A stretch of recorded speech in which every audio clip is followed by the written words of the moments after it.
What if I told you that a philosopher who lived over 2,000 years ago had already figured out the secret to happiness in our modern chaotic world?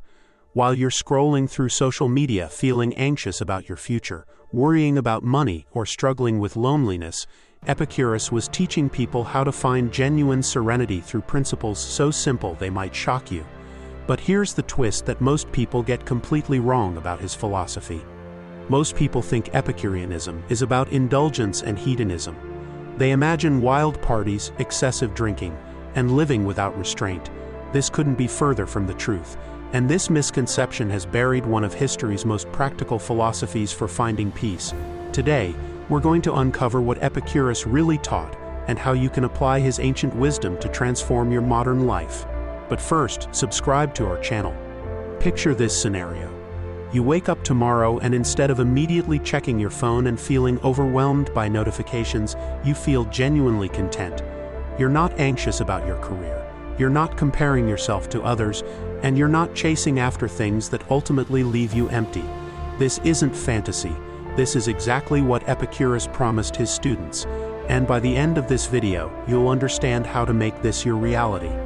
Epicurus lived in ancient Athens around 300 BCE, during a time of political upheaval and social uncertainty that mirrors our own era remarkably.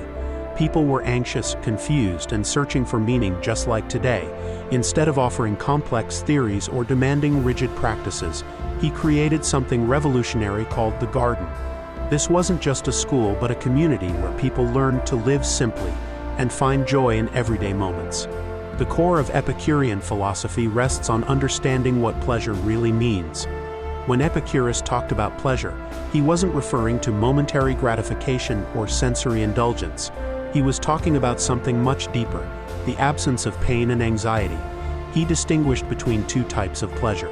Kinetic pleasures are temporary and often followed by pain, like eating too much or spending money you don't have.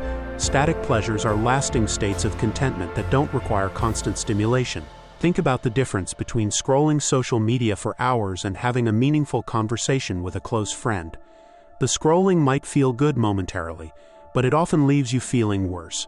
The conversation, however, creates lasting satisfaction and strengthens bonds that continue providing joy long after it ends. This is the distinction Epicurus wanted us to understand. The first practical principle is radical simplicity in desires.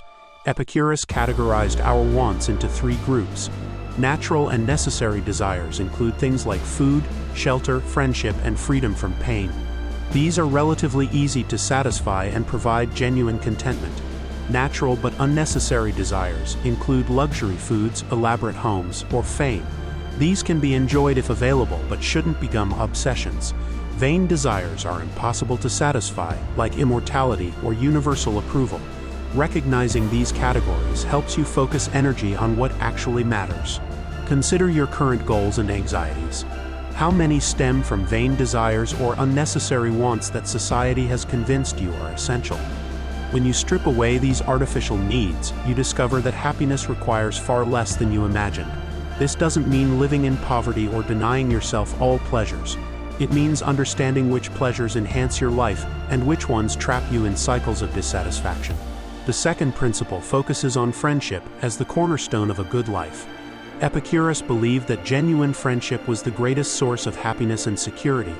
In his garden, people from all backgrounds lived together, supporting each other through difficulties and celebrating life's simple joys. This wasn't about networking or social media connections, but deep, authentic relationships built on mutual care and understanding. Modern research confirms what Epicurus intuited centuries ago. Strong social connections are the best predictor of life satisfaction, more important than money, career success, or even health. Yet many people today feel lonelier than ever, despite being more connected digitally. The quality of relationships matters infinitely more than quantity. One genuine friend who truly knows and accepts you provides more happiness than hundreds of superficial acquaintances. To apply this principle, examine your relationships honestly. Who in your life do you trust completely?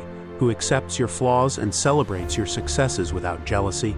These are the relationships worth investing in.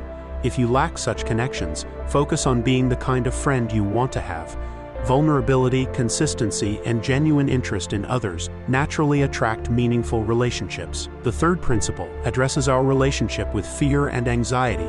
Epicurus identified 4 primary fears that plague human beings: fear of death, fear of the gods, fear of pain, and fear of not having enough.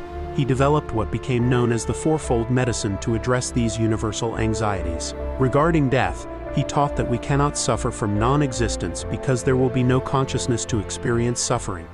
While this might seem cold, it actually liberates us from wasting precious time worrying about something beyond our control. Instead of fearing death, we can focus on living fully in the present moment.